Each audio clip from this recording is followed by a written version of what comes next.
Dolayısıyla bu Azak Denizi, Azak Rus Gölü oldu.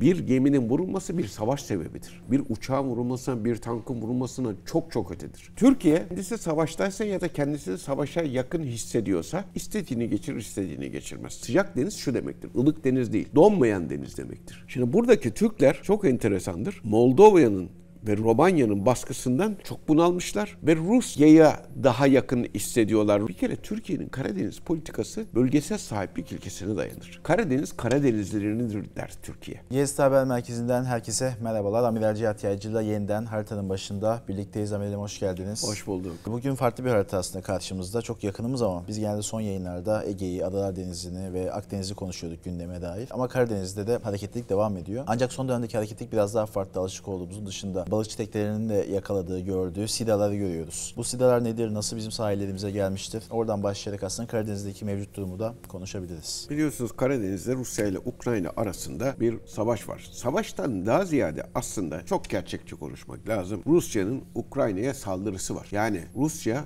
Ukrayna'yı işgal etmiş vaziyette. Ve bu işgal çok ciddi boyutlara varmış vaziyette. Ülkenin kaynaklarının yaklaşık %40'ı hem yeraltı kaynaklarının hem enerji kaynaklarının %40'ı Rusya'nın eline geçmiş vaziyette. Yani bunun içerisinde nükleer santrallerin olduğu bölge, sanayi bölgelerinin olduğu bölgeler, ağır sanayi bölgelerinin, savunma sanayi bölgelerinin olduğu yerler Rusya'nın eline geçmiş vaziyette. Nadir elementlerin %40'ı Rusya'nın eline geçmiş vaziyette. Limanların çoğunluğu Odessa hariç Rusya'nın eline geçmiş vaziyette neredeyse. Yani şimdi şurada Odessa var.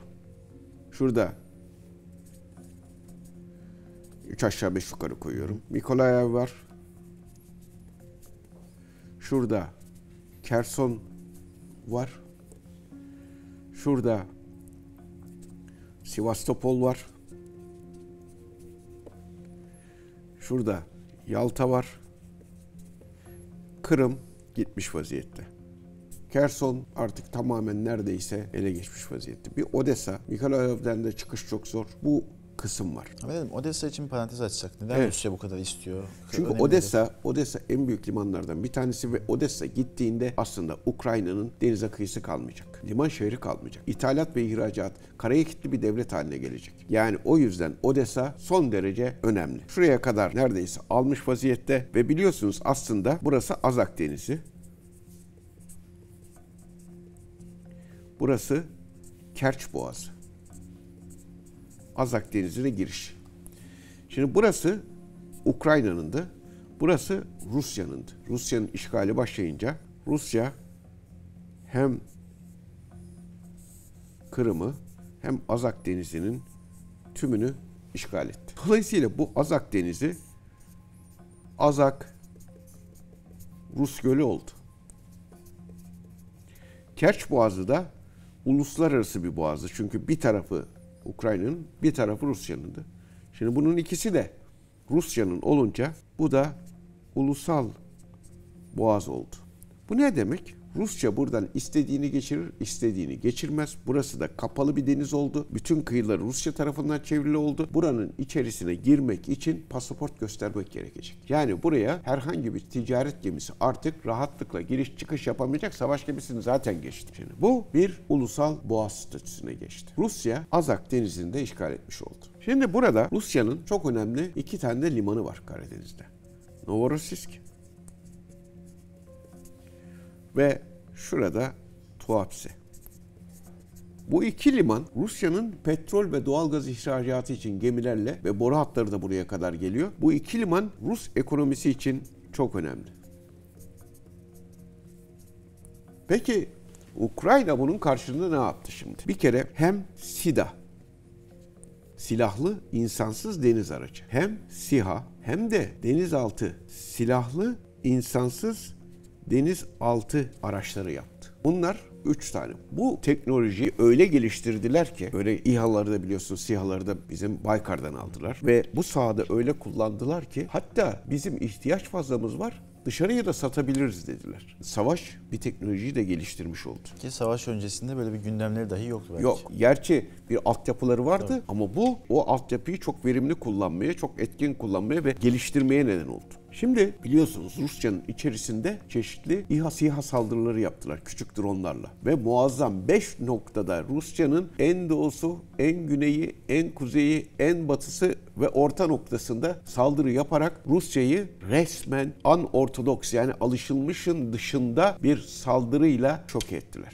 Büyük zarar verdiler. Rus hava gücüne büyük zarar verdiler. Ve her yerde bunu yapabileceklerini gösterdiler, biliyorsunuz. Şimdi denizde de öyle enteresan işler yaptılar ki bu SİDA'larla ciddi şekilde 15 gemi batırdılar. Rus donanması savaştan önce tartışmasız Karadeniz'deki, yani biz de Karadeniz'e çıkıyoruz ama Karadeniz'de sırf bulundurduğumuz donanmayla karşılaştırırsak en üstün donanmaydı. Yani bizim donanmamız Karadeniz'deki Rus donanmasından güçlüdür ama diğer denizlerde de dahildir buna bizde. Rusların burada bulundurduğu donanma ise bizim bulundurduğumuzu kıyasla bu Karadeniz'deki en büyük donanmaydı. Şimdi bu donanmadan pek bir eser kalmadı. Donanmanın sancak gemisi Moskova kruvazörü bile vuruldu. Bu ne anlama geliyor? Sancak gemisinin savaşta bulunması bir ülke için. Bu büyük bir yıkımdır. Neden? Bakın, bir uçağı düşürmek öyle yıkım değildir. Bir tankı vurmak öyle yıkım değildir. Ama bir savaş gemisi, nereden bakarsanız bakın, böyle savaş gemileri milyar dolara yakındır. Yani 300-400 milyon dolara yaptırırsınız, belki alırsınız ama üzerindeki silahlarla birlikte koyduğunuz zaman, hele bu tip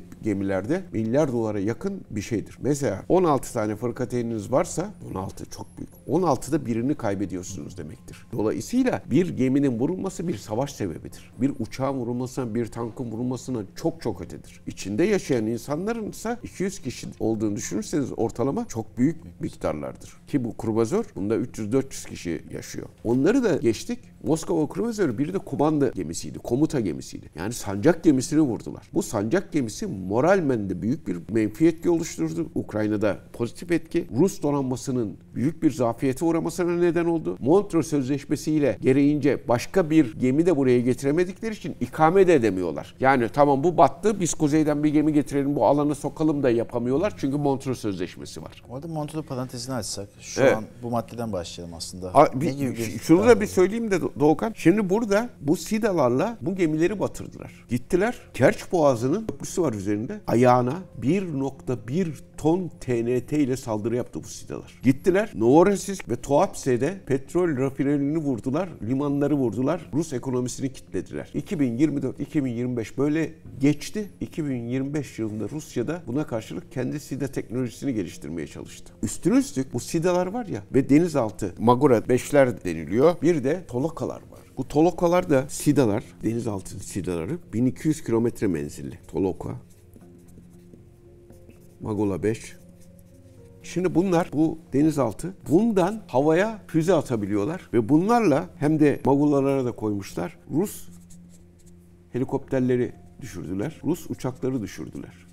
Acayip bir şey. Yani ilk defa tarihte satıştan havaya füze, su altından havaya füze atarak bunları düşürdükleri söyleniyor, iddia ediliyor. Bilemeyiz. Ama bu imkanların olduğunu çeşitli kaynaklar teyit ediyor. Şimdi gelelim bizim Montreux Sözleşmesi'ne. Bir kere şunu söyleyelim. Montreux Sözleşmesi 1936'da yürürlüğe girmiştir. Montreux Sözleşmesi boğazların egemenliğini bize veren bir sözleşme değildir. Montreux Sözleşmesi boğazların kilidi de değildir. Çünkü bu sözler çok yanlış sözlerdir. O zaman Montreux giderse boğazların egemenliği mi elden gidecek? Montreux giderse boğazların kilidi mi aşılacak? Böyle şey olur mu? Türkiye Cumhuriyeti Devleti güçlü, egemen bir devlettir ve boğazların hükümranlığı 1453'ten beri bizdedir. Bu bir sözleşmedir. Bu bir geçiş sözleşmesidir. Ve imzacı devletler kimlerdir? Onları söyleyelim. İngiltere, yazalım buraya ki bazen seyircilerimiz diyor ki niye yazıyorsunuz? Ama yazalım ki bunu görüntülerde aklında kalsın. Fransa, İtalya, şu andaki imzacıları söylüyorum. Yunanistan, Türkiye, Bulgaristan, Romanya, Ukrayna, Rusya ve halifiyeti henüz vermemiş ama olsun, Gürcistan. Şimdi bunlar 10 devlet. Türkiye haricinde 9 devlet. Bu sözleşmeyi imzacılar. Bu sözleşmeye göre Karadeniz'de savaşan devletler varsa sözleşmeye göre savaşan devletlerin savaş gemileri buradan geçemez. Savaşan devletlere yardım edecek olan lojistik yük taşıyan, lojistik nakliyat yapan gemiler de geçemezler. savaşan devletlerin savaşını destekleyecek şekilde yiyecek falan geçebilir ama onun dışında cephaneydi, yok bilmem neydi, silah yapımında kullanacak malzemeydi, onlar da geçemez. Herhangi bir üçüncü devletin bu devletlere yardımı da geçemez. Yani taraf oldukları için. Türkiye kendisi savaştaysa ya da kendisini savaşa yakın hissediyorsa istediğini geçirir, istediğini geçirmez. Boğazları kapatır. Bu tamamen bir geçiş rejimidir. Şimdi biraz önce söylediğimiz gibi imzacıların hepsine bir bakalım. İmzacılar kimler? İngiltere, NATO, Batı, Fransa, NATO, İtalya, NATO, Yunanistan, NATO, Türkiye, NATO, Bulgaristan, NATO, Romanya, NATO, Ukrayna, NATO'ya müzahir, Rusya değil, Gürcistan, NATO'ya müzahir. Diyorlar ki NATO Karadeniz'e girmek istiyor ama Montreux buna engel oluyor. Bir, NATO gerçekten Karadeniz'e girmek istiyor mu? Ya zaten Romanya NATO üyesi, Bulgaristan NATO üyesi, Türkiye NATO üyesi. Zaten Karadeniz'de NATO var. Peki Amerika, İngiltere bunlar dışarıdan gemi sokmak istiyorlar ama buna Montreux engel. Ya bir kere şuracıkta şu küçücük denizde, küçücük denizdir. Yani şuradan füze atsanız burayı vurursunuz, buradan füze atsanız burayı vurursunuz, buradan füze atsanız burayı vurursunuz, buradan füze atsanız burayı vurursunuz. Yani siz buraya su üstü gemisi, zaten yüksek değerlikli bir su üstü gemisi sokmazsınız. Biz bile kendimiz gerginlik döneminde denizaltı bırakırız burada. Su üstü gemilerini çekeriz. Çünkü çok dar bir denizde karadan atılan füzelerle vurulur diye. Karadan atılan füzelerle vurulduğunun gerçeği de zaten Rusya-Ukrayna savaşında ortaya çıkmıştır. Moskova kruvazörü karadan atılan füzelerle vurulmuştur. O zaman adam niye Amerika Birleşik Devletleri veya başka birisi buraya bir kruvazör soksun? Ya da bir uçak gemisi sokmak akıl kârı mıdır? Bir kere bu işi bilmeyenler ancak böyle lanse ederler. Peki velev ki girmek istiyor. Velev ki girmek istiyor diyelim NATO. Ama Montreux buna engel. O zaman feshetsinler. Fesih mekanizması nasıl biliyor musunuz? Şu imzacı 10 devlet var ya. 10 devletten bir tanesi mesela Yunanistan dese ki bu bizim işimize gelmiyor. Amerika'nın bunlar müttefiki değil mi zaten? Ya da Romanya ya da Bulgaristan ya da İngiltere ya da Fransa. Bunlardan bir tanesi çıkıp dese ki 2 sene önce biz Montreux'un fesini istiyoruz. Montreux fes olduğunda Montreux'un fesini istediğinde bir tane oylama falan yok ha. 2 sene sonra fesi oluyor. Yani imzacılardan bir tanesinin fesih talebinde bulunması yeterli. Oy çokluğu, oy birliğine gerek Hayır, yok. O zaman peki kardeşim bu madem Montreux Batı'nın zararınaydı, o zaman niye bunlardan bir tanesi fesih talebinde bulunmuyor? Bak şimdi buradaki en önemli şeylerden bir tanesi şu. Herkes Batı'nın Karadeniz'e çıkmasını önlediğini düşünür Montreux'un. Halbuki Montreux'un en önemli özelliği Sovyetlerin, şimdi de Rusya'nın sıcak denize inişinin önlenmesidir. Buradan denizaltı çıkartamaz Rusya. Burada uçak gemisi yapıp çıkartamaz Rusya. Çıkarsa geri döndüremez Rusya. Ancak denizaltılar onarım için ya da ana üslerine dönmek için giderler, bir daha da geri dönemezler. Uçak gemisi zaten olmaz. Rusya'nın tek sıcak denizi Karadeniz. Sıcak deniz şu demektir. Ilık deniz değil. Donmayan deniz demektir. Donmayan deniz Karadeniz'dir ama Montreux yüzünden Rusya burada donanma yapıp aşağıya salamıyor. Akdeniz'e gönderemiyor. Rusya'yı aslında sınırlayan bir anlaşmadır. O yüzden bu batılı bütün NATO üyesi devletler var ya, Montreux Sözleşmesi'nin fesini istemezler. Fes oldu. O zaman durum daha da tehlikeli olur onlar için. Çünkü burası Marmara Denizi, bütün kıyıları Türkiye Cumhuriyeti Devleti tarafından çevrili bir denizdir. Bu bir iç denizdir. Uluslararası sulardır. Karadeniz'i, uluslararası suyu kesme MEP'i bir iç denize bağladığı için burası bir ulusal boğazdır. Keza Çanakkale Boğazı da öyle. Ulusal boğaz şu demektir. Ulusal boğaza sahip olan, yani Türkiye bu örnekte, istediğini geçirir, istediğini geçirmez. İstediğini istediği şartta geçirir. Artık sözleşme, Montreux Sözleşmesi gibi işte şu şartlarda geçer, bu öyle değil. Benim canım istedi, geçiriyorum. İstemedi, geçirmiyorum diyebilir. O yüzden kimse fesini istememektedir. Şimdi bir de mesela şu var. Rus gemisi nasıl geçti? Ya da Amerikan gemisi nasıl geçti? Hani Türkiye nasıl geçirdi bunu? Ya Türkiye bunu geçirmesi, bu konuda Montreux Sözleşmesi'ni bilmeyenler böyle gazetelerde, televizyonlarda konuşuyorlar. Ya kardeş, bunun mesela bir gemi, Amerikan gemisi geliyor. Buraya gelecek. Ne zaman bildiriyor biliyor musun? 15 gün önce Türkiye'ye bildiriyor. Türkiye, Türk Dışişleri Bakanlığı bütün bu 9 devletin büyükelçiliklerini Ankara'da bu deklarasyonu Amerika'nın şu ebattaki şu isimli şu silahlara sahip gemisi gelecek, şu tarihte gelmek istiyor, şu tarihte Çanakkale Boğazı'ndan girecek, İstanbul Boğazı'ndan çıkacak, Karadeniz'e girecek. En fazla da 21 gün kalabiliyor zaten. Bildiriyor. Özelliklerini bildiriyor. Depozitör devlet deniliyor bu imzacı devlet. Bildirdi. O büyükelçilikler inceliyorlar şimdi. İnceledikten sonra diyorlar ki tamam geçebilir. İtirazım yok. Bir cevap vermezse zaten sessizlik prosedürü var. Cevap vermezse uygundur. Bir tanesi hayır derse geçemiyor gibi. Bunun örneğini gördük mü? Yok. Yok. Ya, o zaman kardeşim Amerikan gemisi nasıl geçti? Rusya itiraz etmemiş ki. Başkası da itiraz etmiş, geçmiş.